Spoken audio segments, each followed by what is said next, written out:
மாதிரி ஆக்சுவலி யாரும் பெண்கள் இருக்கிறது இல்லை, யாரும் வலுக்கட்டாயமாலாம் வாழ்றது கிடையாது. ஸோ பிடிக்கலனா டிவோர்ஸ் பண்ணிட்டு போயிடுறாங்க ஈஸியாக. பட் ஆனால் சில பேர் இன்னும் இருக்காங்க, எக்ஸப்ஷன் நிறைய பேர் இருக்காங்க அந்த மாதிரி. பட் மெஜாரிட்டி வந்து இப்போ யாரும் இருக்கிறது இல்லை. ஆஃப்டர் நீங்கள் ஒரு 4 செவத்துக்குள்ள இருக்கும்போது தான் உங்கள் பார்ட்னர் உங்கள்கிட்ட எப்படி பிஹேவ் பண்ணுவாங்கிறது அப்போ தான் தெரியும்.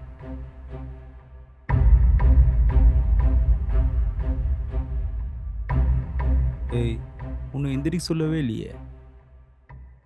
ஸோ அந்த மாதிரி பார்க்க நம்ம அப்பியரன்ஸ் எப்படி இருக்குது, அவங்க என்ன டைலாக் பேசுகிறாங்களா இருக்கும், அது கணிச்சு கரெக்டாக நம்ம கொடுத்துட்டோம்னா அவங்க வந்து ஆக்சுவலி ரொம்ப நார்மலாக தான் நடிப்பாங்க, ரொம்ப மெனக்கெட்டு நடிக்க மாட்டாங்க. பட் அவங்களுடைய மேனரிசம்க்கு அந்த கேரக்டர் கரெக்டாக இருக்கும். சாப்பிட்டியா வேணி? என்ன கேட்டீங்க? சாப்பிட்டியான்னு கேட்டேன். இல்லைங்க, நீங்க சாப்பிடுங்க. ரொமான்டிக் சீன்ஸும் பண்ணதில்லை, டைலாக்ஸும் வந்து பார்த்தீங்கன்னா அதுவும் பயந்து பயந்து எழுதுறாங்க. இது இப்போ சில டைலாக்லாம் வந்து இது எப்படி எடுத்துப்பாங்க, சிலதெல்லாம் பீக்ரெட்டாக போயிடும். ஆமா, டவல் இல்ல சோப் இல்லைன்னு கொண்டு வர சொல்வீங்க. கொண்டு வந்து கொடுத்தா சோப் போட சொல்வீங்க.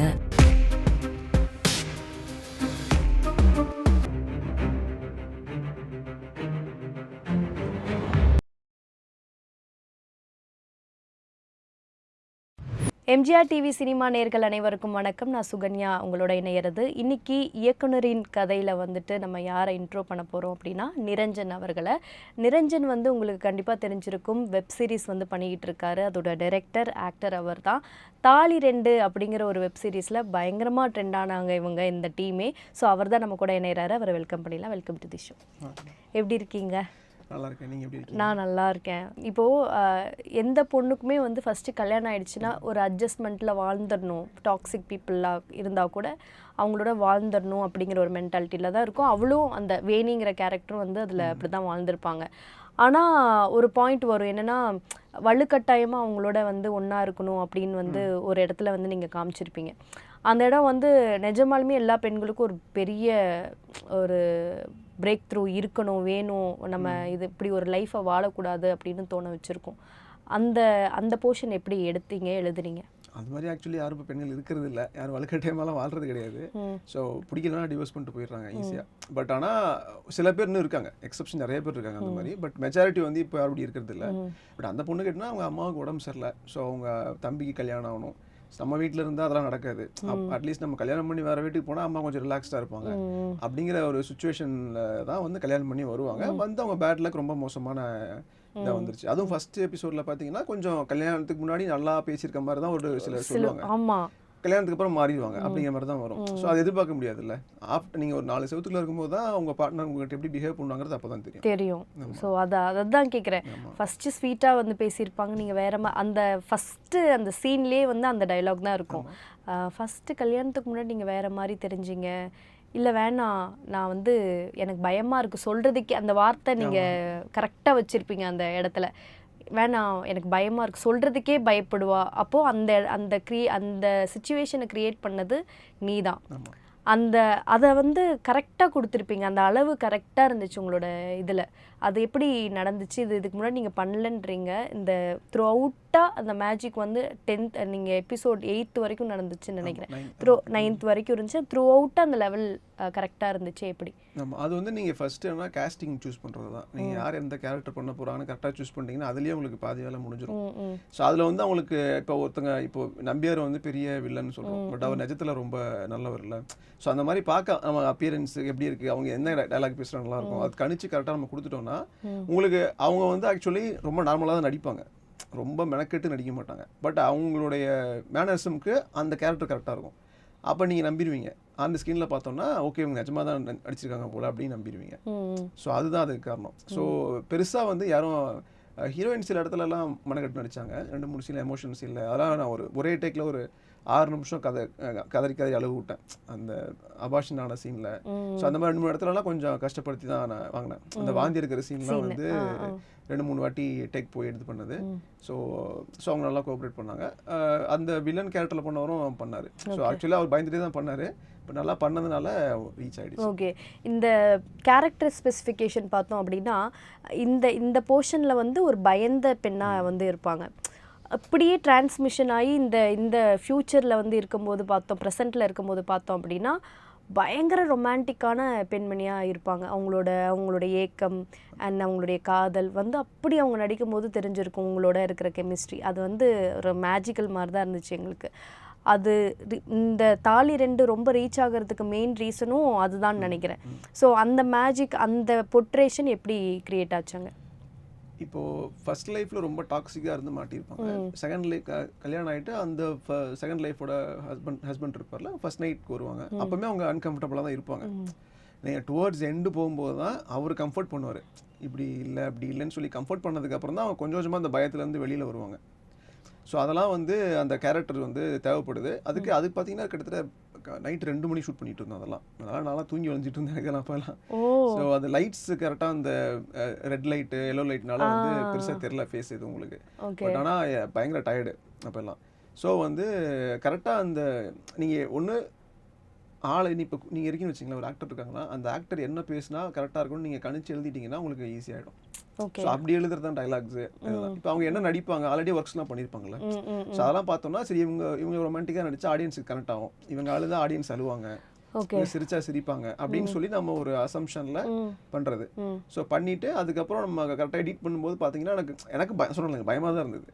ஏன்னா ரொமான்டிக் சீன்ஸ் நான் பண்ணதில்லை. ஆனால் டைலாக் பயங்கரமாக வச்சுருந்தீங்களேங்க. ரொமான்டிக் சீன்ஸும் பண்ணதில்லை. டைலாக்ஸும் வந்து பார்த்தீங்கன்னா அதுவும் பயந்து எழுதுறேன். ஏன்னா இது இப்போ சில டைலாக்லாம் வந்து இது எப்படி எடுத்துப்பாங்க, சிலதெல்லாம் பீக்ரேட்டாக போயிடும். ரொம்ப வந்து மட்டமாக எழுதணும்னா சீன்னு சொல்லிடுவாங்க, அதுவும் இருக்கக்கூடாது. ஆனால் படம் பாஸ்டோட வேற மேட்ச் பண்ணணும். ஆமாம், நிறைய இருக்கு. அதனால வந்துட்டு நடுவில் கொஞ்சம் கமர்ஷியலாக மசாலாலாம் பண்ணி தான் ஆகணும், அப்போ தான் பார்ப்பாங்க. ஸோ அது மாதிரியும் பண்ணது இருக்கு. பட் அதுவுமே ஆடியன்ஸ் வந்து அவங்க தப்பாக பார்க்கல. அவங்க வந்து அந்த கேரக்டரோட ஒரு டைலாகாக பார்க்க ஆரம்பிச்சதுனால ஓகேன்னு சொல்லிட்டு அப்படியே பார்க்க ஆரம்பிச்சிட்டாங்க. நான் பயந்துட்டே தான் இருந்தேன். ஃபர்ஸ்ட் பார்த்தீங்கன்னா கொஞ்சம் நெகட்டிவ், கொஞ்சம் ஓவர் ரொமான்டிக்காகவே இருக்கு. 2 எபிசோடு 3 எபிசோடு ரொமான்டிக்காக இருக்கும். நாங்கள் கல்யாணம் பண்ண புதுசுல அதான் பண்ணிட்டு இருப்பேன். ஸோ அதனால வந்து அப்படிதான் இருக்கும். அதுவும் பார்த்தீங்கன்னா பெருசாக அக்ஸின் இருக்காது, கிஸ்ஸின்னு எதுவுமே இருக்காது. ஆனால் அந்த டைலாக்லேயே ரொமான்டிக்காக அந்த லுக்கு தான். ஆமாம், அந்த சீன் ஸ்டேஜிங்லேயே பார்த்தீங்கன்னா அந்த ரொமான்ஸ் ஃபீல் ஆகும். ஸோ அதுதான் நான் ஓகே பரவாயில்ல இப்படிலாம் பண்ணலாம்னு சொல்லிட்டு பண்ணது. அது ஏன்னா நிறைய நீங்கள் ரொமான்ஸ் ஃபீல் ஆகணும்னா ஃபர்ஸ்ட் என்ன பண்ணுவாங்கன்னா கட்டி பிடிக்கணும், கிஸ் கொடுக்கணும், இதுதான் ரொமான்ஸ் நினச்சிட்டு இருப்பாங்க. பட் அப்படி இல்லை, கரெக்டாக நின்று கரெக்டாக பேசி கண்ணு பார்த்து பேசினாலே ரொமான்ஸ் கிரியேட் ஆகும்னு சொல்லிட்டு பண்ணது. நல்லா அது ஒர்க் அவுட் ஆயிருந்தது. அண்ட் உங்களுக்கும் அவங்களுக்கும் வேணிக்கும் உண்டான அந்த கெமிஸ்ட்ரி வந்து பயங்கரமாக ஒர்க் அவுட் ஆயிருந்தது. இந்த போர்ஷனில் அதாவது ஃப்யூச்சரில் வந்துட்டு உங்களை மாமான்னு கூப்பிடணும் அப்படிங்கிறத எப்படி நீங்கள் வச்சிங்க? அது வந்து நிறைய வெப் சீரிஸ் பார்த்துட்டு இருந்தேன். எல்லாம் எங்கே பார்த்தாலும் பார்த்தீங்கன்னா மாமான்னு சொல்லிட்டு இருந்தாங்க. அதுவும் இல்லாமல் இப்போ நீங்கள் மாமா குட்டி ட்ரெண்ட். அப்போ அதுவும் இல்லாமல் நீங்கள் இப்போ நீங்கள் நான் திருப்பி சொன்னேன் ஃபேஸ் இப்போ ஒரு மாடர்னாக இருக்க பொண்ணு, பயங்கர மாடர்னாக இருக்க பொண்ணு மாமான்னு சொன்னால் ஒட்டவே ஒட்டாது. கரெக்டுங்களா? ஸோ ஒரு பக்கத்து வீட்டு பொண்ணு அவங்கள மாதிரி இருக்கவங்க வந்து மாமான்னு கூப்பிட்டாங்கன்னா அவங்களுக்கு எமோஷனலாக கனெக்ட் ஆகும். ஸோ அவங்களுக்கு அந்த மாதிரி ஃபேஸ். ஸோ அதனால சரி மாமான்னு வைக்கலாம் அப்படின்னு சொல்லிட்டு தான் வச்சதுனால அது கரெக்டாக சிங்க் ஆகிடுச்சு. அதில் அந்த அவர் பாஸ்ட் லைஃப்பில் வந்துட்டு எதுவுமே இருக்காது, பிளண்ட்டாக இருக்கும். அது அப்படியே இது பண்ணோன்னே மாமாங்கிறது உங்களுக்குள்ளான அந்த பாண்டை வந்து ரொம்ப பேச்சப்பில் இருக்கிற மாதிரி இருக்கும். அண்ட் வந்து த்ரூ அவுட்டாக போயிட்டுருக்கும். கடைசியில் வந்து ஒரு டைலாக்ல வந்து அந்த பொண்ணுக்கு வந்து தனியாகவே இருந்துக்கலாம் அப்படின்னு ஒரு ஃபீல் எல்லா பொண்ணுங்களுக்கும் வரும். அந்த பொண்ணுங்களோட மனசை டச் பண்ணியிருப்பீங்க. அந்த டைலாக் அங்கே வந்ததுக்கான ரீசன் எப்படி கிரியேட் ஆச்சு? ஆக்சுவலி இந்த செகண்ட் ஹஸ்பண்ட் கேரக்டர் ஃபர்ஸ்ட்லேருந்தே நல்ல கேரக்டர் தான் வந்துட்டு இருக்கோம். கடைசி வரைக்கும் கரெக்டாக தான் போயிட்டு இருக்கோம். பட் அந்த ஃபர்ஸ்ட் ஹஸ்பண்ட் வந்து குழப்பி விட்டுருவாரு, ஒரு கன்ஃபியூஷன் பண்ணி விட்டுருவாரு. ஸோ இப்போ ஏன்னா நிறையா இப்போ ட்ரெண்டே வந்து இன்ஸ்டாவில் ரீல்ஸ் போடுறது, கப்புள் ரீல்ஸ் போடுறது அதுதானே. ஸோ அந்த மாதிரி வந்து ஒரு கான்வர்சேஷன் போயிருக்கும் 6th எபிசோடில். அதில் பார்த்தீங்கன்னா அவங்க சொல்லுவாங்க இந்த மாதிரிலாம் வந்து எனக்கு மெசேஜ் பண்ணுறாங்க இன்பாக்ஸில் வருதுன்ட்டு. ஸோ அதுவும் இருக்குது. அப்புறம் அந்த ஃபர்ஸ்ட் ஹஸ்பண்ட் வந்து குழப்பி விட்டுருவாரு. அப்போ என்னன்னா ஒரு தடுமாற்றம். ஸோ ஆம்பளைங்களுக்கு என்னதான் இருந்தாலுமே ஒரு தடுமாற்றம் வந்துடும். அப்படி வந்து அது இயல்பாக இருக்கணும். கடைசி வரைக்கும் ரொம்ப யோகினா காட்டக்கூடாது அப்படிங்கிறது தான். ஒரு ப்ராக்டிக்கலாக ஒரு ஆம்பளை எப்படி இருப்பான், நல்லவன் தான், பட் ஒரு சுச்சுவேஷன் வந்து தடுமாறிடுறான். ஸோ அந்த மாதிரி தடுமாற்றத்தில் ஒரு வார்த்தையை விட்டுருவான். அதை கேட்டோடனே அந்த பொண்ணு ரொம்ப நொந்துரும். இவனும் ரியலைஸ் பண்ணிடுவான், ரொம்ப தப்பு பண்ணிட்டோம் நம்ம, இப்படி பண்ணிடக்கூடாதுன்னு சொல்லிட்டு. அதுக்கப்புறம் அந்த பொண்ணு கோச்சிட்டு போயிடும், அதுக்கப்புறம் வரமாட்டேன்னு சொல்லும். அதுக்கப்புறம் அந்த எப்படின்னா அவங்க அந்த பொண்ணு பிரெக்னென்ட் ஆனதுனால தான் சேர்ந்த மாதிரி இருக்கும். ஏன்னா அந்த பொண்ணு வந்திருக்காது. அந்த பொண்ணு பெரிய கான்வர்சேஷன் ரொம்ப ஹார்டாக இன்டென்ஸாக போயிட்டு இருக்கும். அப்போ மயங்கி விழுந்துரும் நடுவில் வரமாட்டேன்னு சொல்லும்போது. அவங்க வந்து சம்மதிச்சுலாம் வந்திருக்க மாட்டாங்க, முடிச்சு பார்க்கும்போது வீட்டில் இருப்பாங்க. அதனால அப்படியே சேர்ந்த மாதிரி ஆயிடும். ஸோ அதுதான் அதான் எல்லாத்துக்குமே ரொம்ப முக்கியம். நான் முன்னாடி சொன்ன மாதிரி எல்லா ஒரு லூப் சப்ஜெக்ட் அப்படின்னு வரும்போது அதுக்கான அந்த நாட் வந்து ரொம்ப முக்கியம். அந்த நாட் வந்து த்ரூ அவுட்டாகவே உங்களோட தாலி ரெண்டில் வந்து இருந்துச்சு. அதை சக்ஸஸ்க்கு மெயின் ரீசன் அதுன்னு நான் பார்க்குறேன். ஏன்னா ஒவ்வொரு கீ நோட்ஸ் ரொம்ப முக்கியம். அந்த டைலாக்லேருந்து ஃபஸ்ட்லேருந்து லாஸ்ட் வர அந்த லூப் வந்து க்ரியேட் ஆகிட்டே இருக்கணும். அது வந்து கரெக்டான இதில் வந்து சேர்க்கணுங்கிறது ஒரு மேஜர் பார்ட்டு. ஸோ அதை கரெக்டாக நீங்கள் பண்ணியிருந்தீங்க. ஸோ தாலி ரெண்டில் வந்து என்ன ரொம்ப அட்ராக்ட் பண்ணுச்சு அப்படின்னா, எல்லா பெண்களுக்கும் வந்து ஒரு பீக் பாயிண்ட் இருக்கும். விச் மீன்ஸ் என்னென்னா, நம்ம தனியாகவே இருந்துடலாம், அதுவே எல்லாத்த விட வந்து ஒரு பெட்டரான ஒரு இதுவாக இருக்கும், முடிவாக இருக்கும் அப்படின்னு எல்லா பெண்களுக்கும் தோணக்கூடிய ஒரு தருணம் வரும். அது வந்து தாலி ரெண்டில் வந்து அவளுக்கு எல்லா ஹோப்பும் போயிட்டு மாமா நினச்சிருப்பா, அவரும் வந்து இப்படி ஒரு பெரிய வார்த்தையை சொல்லிட்டாரே அப்படின்னு சொல்லிட்டு தனியாகவே இருந்துக்கிறேன், என்ன வார்த்தைன்னு சொல்லு அப்படின்னு அந்த வார்த்தையில் வந்து முடிச்சிருப்பீங்க. எல்லா பெண்களுக்கும் ட்ரிகர் பாயிண்ட் அந்த வேர்ட்ஸ் தான். வேர்ட் தான் வந்து மிகப்பெரிய வெப்பன்னு சொல்லுவாங்க. ஸோ அங்கே அந்த வார்த்தையை எப்படி வைக்கணும்னு நீங்கள் டிசைட் பண்ணீங்க? நீங்கள் வந்து இப்போ நீங்கள் பாலாசர படம்லாம் பார்த்தீங்கன்னா அது பாசிட்டிவாகவே முடியலாம் ஆக்சுவலி. ஆனால் நெகட்டிவாக தான் முடிச்சிருப்பார் அவர். கரெக்டுங்களா? ஸோ நானும் அப்படி ஒரு மாதிரி நெகட்டிவ் எண்டிங் கொடுத்து முடிக்கலாம் அப்படின்னு தான் நினச்சேன். பட் நெகட்டிவாக கொண்டு போகலாம். ஏன்னா எப்போவுமே வந்து நீங்கள் ஒரு மாதிரி ரொம்ப ரொமான்டிக் கொண்டு போனால் கிரிஞ்சுன்றுவாங்க. ரொம்ப இப்போ பார்த்தாலும் ரொமான்ஸ் பண்ணிகிட்டே இருந்து ரொம்ப கேரிங்காக இருந்தீங்கன்னா கிரிஞ்சுன்றுவாங்க. ஸோ அதனால் கொஞ்சம் வந்து என்ன பண்ணலாம், கொஞ்சம் வித்தியாசமாக ஒரு ப்ராக்டிக்கலாக அந்த இடத்துல அவன் வந்து ஒருத்தர் கொலை போட்டு அவன் ஸ்ட்ராங்காக இருந்திருக்கலாம். ஆக்சுவலி சொல்லுவான், ஃபர்ஸ்ட் ஹஸ்பண்ட்டை சொல்லுவான், என் ஒய்ஃப் தப்பாக பேசாதீங்கலாம் சொல்லுவான். சொல்லிவிட்டு இவன் கன்ஃபியூஸ் ஆயிடுவான். வீட்டுக்கு வந்து கரெக்டாக அந்த பொண்ணு வீட்டுக்கு வந்தோடனே அதே மாதிரி என்ன சொல்லும், மறுபடியும் இன்பாக்ஸில் நிறைய எனக்கு பசங்களாம் மெசேஜ் பண்ணுறாங்க அப்படின்னு சொல்லவும் அவன் என்ன அந்த ஒரு டென்ஷனில் சொல்லிடுவான். சொன்னோடனே அந்த பொண்ணுக்கு ரொம்ப ஹர்ட் ஆகிடும். அதனால் என்ன பண்ணும், அந்த பொண்ணு வீட்டை விட்டு போயிடும். கன்வின்ஸே ஆகாது கடைசி வரைக்கும். ஆக்சுவலி நிறைய பேர் பார்த்துட்டு என்ன சொன்னாங்கன்னா, அந்த பொண்ணு திருப்பி வந்துடக்கூடாது, இவனு வார்த்தையை விட்டா வந்துடக்கூடாதுன்னு சொன்னாங்க. பட் அந்த இடத்துல வந்து உங்களுக்கு ஸ்ட்ராங்கான ரீசன் வேணும்ல திரும்பி சேர்றதுக்கு, பாசிட்டிவாக வேணும். நீங்கள் ஃபஸ்ட்டு 8வது எபிசோடில் பார்த்தீங்கன்னா ஃபர்ஸ்ட் ஹஸ்பண்ட் வந்து அந்த பொண்ணு ப்ரெக்னெண்ட்டாக இருக்கிறத வந்து தெரிஞ்சோ தெரியாமையோ அடித்து அந்த பொண்ணுக்கு அபார்ஷன் ஆகிடும். அதை வச்சு தான் அந்த பொண்ணு தாலியை கழட்டி தூக்கி வீசிட்டு வந்துடும். இதில் பார்த்தீங்கன்னா ப்ரெக்னன்சி கன்ஃபார்ம் ஆனதாலும் சேர்ந்த மாதிரி இருக்கும். ஸோ எந்த விஷயத்தாலும் அவங்க பிரிஞ்சாங்களோ ஃபஸ்ட்டு லைஃப் முடிஞ்சதோ அதே விஷயத்தில் செகண்ட் லைஃப்பில் வந்து சேர்ந்துருப்பாங்க. ஸோ அப்படி பண்ணது. அதுவும் கடைசியாக மேஜரான விஷயம் வந்து அந்த ஸ்ட்ராங் பாயிண்ட்டை எந்த விஷயத்துக்காக விட்டுட்டு வந்தாலும் நீங்கள் சொல்கிற மாதிரி அதே விஷயத்துக்காக சேர்ந்துருப்பாங்க. நான் சொன்ன மாதிரி உங்களோட தாலி ரெண்டு வெப் சீரிஸ் சக்ஸஸ் ஆனதே த்ரூ அவுட்டாக அந்த நாட்டை வந்து கரெக்டான லெவலில் கரெக்டான இடத்துல வந்து பயன்படுத்தி அந்த டைரக்டர்ஸ் டச்சுன்னு சொல்லுவாங்களே அது கரெக்டாக வந்து முடிச்சிருப்பீங்க. நல்லா வந்தது. அதுதான் மக்களிடையே வந்து பயங்கர ரீச்னு சொல்லுவாங்க. ஸோ நிரஞ்சன், நான் முன்னாடி சொன்ன மாதிரி எப்படி வந்து நம்மளுக்கு டைரக்டர் ஆகணும், நம்ம இந்த ஃபீல்டில் வரணும், நம்ம கண்டிப்பாக டைரக்டர் ஆவோன்ட்டு நீங்கள் வந்தீங்களா, இல்லை இதுக்கு பின்னாடி நிரஞ்சன் யார்? ஆக்சுவலி எனக்கு என்ன பண்ணுறதுனே தெரில. ஆக்சுவலி சினிமா பார்ப்பேன், சின்ன வயசுலேருந்து பார்த்துட்டு இருந்தோன்னா இந்த ஒரு சீனை எப்படி எடுக்கிறாங்க, இப்போ ஒரு ஃபைட் பண்ணுறாங்கன்னா அது எப்படி பண்ணுறாங்க. இப்போ நீங்கள் சின்ன வயசில் நீங்கள் படம் பார்த்தீங்கன்னா அந்த ஹீரோ மாதிரி பண்ணி பார்ப்பீங்களா, உங்களுக்கு அந்த ஹீரோ உங்களுக்குள்ளே அந்த ஹீரோ போயிடும். ஸோ நான் சொல்ல பார்த்தீங்கன்னா அண்ணியின் படம் பார்த்தோன்னே ஒரு வாரத்துக்கு அம்பி மாதிரி நெத்தியில் கோடு போட்டு சுற்றிட்டு இருந்தேன் ஸ்கூல்லலாம். அந்த மாதிரிலாம் என்ன நினச்சா நான் சிரிச்சுப்பேன். இப்போ நிறைய காமெடி பண்ணியிருக்கேன். நான் சின்ன வயசில் நினச்சி பார்த்து நானே சிரிச்சிட்டு இருப்பேன், இவ்வளோ கிருத்தனம் பண்ணியிருக்கேன் அப்படின்ட்டு. வேட்டையில் விளையாடு படம் வந்துட்டு வந்ததுக்கப்புறம் அந்த வில்லன் பேசுவார்ல ராகவன் அப்படின்ட்டு, அது மாதிரி சுற்றிட்டு இருப்பேன் பேசிட்டு தான். பட் இதெல்லாம் வந்து அதெல்லாம் வேணாம், இப்போலாம் எனக்கே வரல. இப்போ ஸோ எனக்கு ரொம்ப ஆக்வர்டாக இருந்தது நினச்சி பார்க்கும்போது. அப்போ என்னை பற்றி என்ன நினச்சிருப்பாங்க ஆப்போசிட் இருக்கவங்க பார்த்தா, யாரா இவன் கோமாரி இப்படி சுற்றிட்டு இருக்கான் அவன் பாட்டுக்கு அப்படின்னு சொல்லிட்டு அறவேக்காடு அப்படின்னு நினச்சிருப்பாங்க. அதான் இப்போ நினச்சி பார்க்குறேன் நான். அப்புறம் அப்படி இருந்து என்ன ஆச்சுன்னா, நான் காலேஜ் இங்கே சென்னையில் தான் படித்தேன். அப்போ வந்து வேட்டைக்காரன் படம் வந்துச்சு. அப்போ ஒரு லொலு சபா வந்து பயங்கர பீக்கில் டைம் அது, கரெக்டுங்களா? ஸோ அப்போ வந்து ஒரு ஸ்பூஃப் மாதிரி பண்ணலான்னு சொல்லி பண்ணிவிட்டு நான் தான் வேதநாயகமாக நடித்தேன். என் வாய்ஸ் வந்து சிமிலராக இருக்குன்னு சொல்லுவாங்க. அவர் இருக்கார்ல, அவரோட வாய்ஸும் என் வாய்ஸும் ஒரே மாதிரி இருக்குன்னு சொன்னாங்க. எங்க இதையாவது பண்ணிக்காமீங்க வேதநாயகம், உங்களுக்கு கொஞ்ச நேரம் கழிச்சு பண்ணுறேன். சரி, ஓகே ஓகே. ஸோ அதில் வந்து என்னன்னா, அதை பார்த்துட்டு அதை வந்து சும்மா என்ன பண்ணாங்க, இந்த சீனியர்ஸ்க்கெல்லாம் வந்து சென்ட் ஆஃப் வைப்பாங்கல்ல, அதில் வந்து எதாச்சும் போட்டாங்க. சும்மா கேமராவில் ஏதோ ஒரு இந்த டிஜிட்டல் கேமராவில் வந்து நாங்களே வீடியோ எடுத்து நானே போஸ்ட் ப்ரொடக்ஷன் ஃபுல்லாக பண்ணுவேன், சவுண்ட் மிக்சிங் எல்லாம் பண்ணுவேன். ஏன்னா யாரும் கிடையாது. அப்படியே உட்காந்து எங்கள் அப்பாவுக்கு தான் தேங்க்ஸ் சொல்லணும். அவர் வந்து எனக்கு லேப்டாப் ஒன்று வாங்கி கொடுத்துட்டாரு. ஓகே. ஸோ அதை வச்சு நான் யூடியூப்பில் சர்ச் பண்ணி நானே எடிட் பண்ணிகிட்டு இருந்தேன். பண்ணி முடிச்சிட்டேன். சரி எங்கே போகிறதுன்னு தெரில. அவங்க ஈஸ்வரி காலேஜில் வந்து ஒரு ஆடிட்டோரியம் இருந்துச்சு. அதில் வந்து எதாச்சும் சரி போடலான்னு சொல்லிட்டு போட்டு விட்டாங்க. ஒரு 27 மினிட்ஸ் ஷார்ட் ஃபிலிம் அது போட்டுட்டு ஸ்டார்டிங்லேருந்து எண்டி வரைக்கும் ஒரு 400 பேர் உட்காந்துருக்காங்க.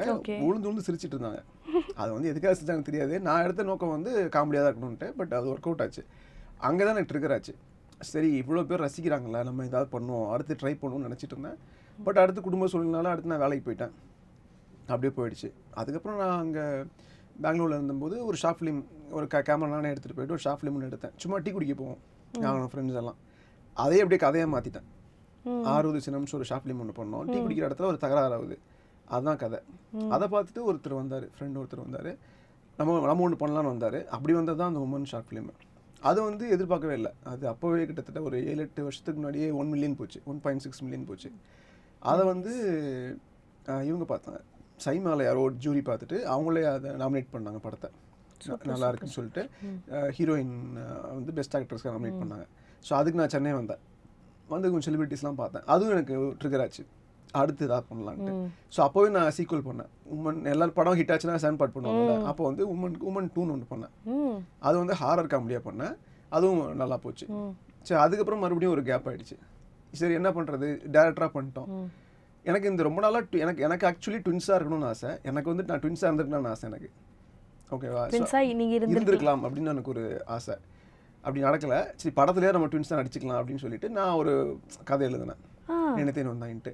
ஸோ அதை பண்ணி எழுதி முடிச்சு அந்த படம் எடுக்கும்போதும் பயம் தான். ஏன்னா ஒரு டெக்னிக்கலாக ஸ்ட்ராங்காக இருந்தால் தான் உங்களுக்கு கன்வின்ஸ் ஆகும் ட்வின்ஸாக இருக்கிற மாதிரி. சரி ஒரு டெஸ்டன் தானே பண்ணுவோம், ஓடிச்சுன்னா ஓகே, ஓடலைன்னா நம்ம பாட்டுக்கு பழையபடி வேலையை பார்ப்போம் அப்படின்ட்டு எடுத்தோம். ஸ்டார்டிங்கில் அந்த ட்வின்ஸ் சேர்ற சீன் தான் ஃபஸ்ட்டு எடுத்தேன். ஒரு சாங், அம்மா சாங்கு. அது நல்லா வந்தால் படம் ஷூட்டிங் போகிறது, இல்லைன்னா அப்படி ட்ராப் பண்ணிடுறது அப்படின்ட்டு அதை எடுத்து ஃபஸ்ட்டு 1 டே ஷூட் எடுத்து எடிட் பண்ணி பார்த்தேன். அந்த கரெக்டாக எமோஷன் ஒர்க் அவுட் ஆச்சு எமோஷனலாக. சரி ஓகே அப்படின்ட்டு தான் அடுத்து ஃபுல்லாக ஷூட் பண்ணி எல்லாம் முடித்து ஃபைனலாக போட்டு பார்த்தேன். நல்லா இருந்தது. ரிலீஸ் பண்ணிட்டேன். ரிலீஸ் பண்ணி அதுவும் நல்லா வியூஸ் போச்சு.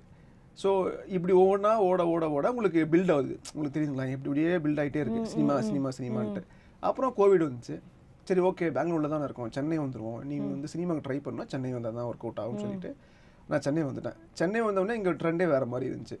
ஸோ என்ன பண்ணுறது, எங்கே யாரை ப்ரொடியூசர் யாரை பிடிக்கிறது, எப்படி இது பண்ணுறது எனக்கு ஒன்றுமே தெரில. சரி நம்மளாம் மறுபடியும் ஒரு ஃப்ரெண்ட்ஸ்லாம் பண்ணுவோன்னு சொல்லிட்டு இங்கே வந்துட்டும் திருப்பியும் ஷார்ட் ஃபிலிம் தான் பண்ணேன். அதுவும் நல்லா போச்சு. அடுத்து வெப் சீரிஸ் பண்ணேன். இப்போ உங்கள் கூட பேசிகிட்டு இருக்கேன். இதுதான் அந்த ஜேர்னி ஃபுல்லாக. Very nice. இது இவன் ஈஸியாக சொன்னால் கூட இதில் எவ்வளோ பெரிய ஸ்ட்ரகிள் இருக்குது அப்படிங்கிறது கண்டிப்பாக அது உங்களுக்கு மட்டும்தான் தெரியும். ஏன்னா திறமை இருந்தும் சில பேர் வர முடியாமல் இருக்கும் குடும்ப சூழல் காரணமாக. திறமை இருந்தும் நம்ம வெளியே தெரியாமல் இருப்போம், டைமிங்ஸ் நேரம் வரணும்பாங்க.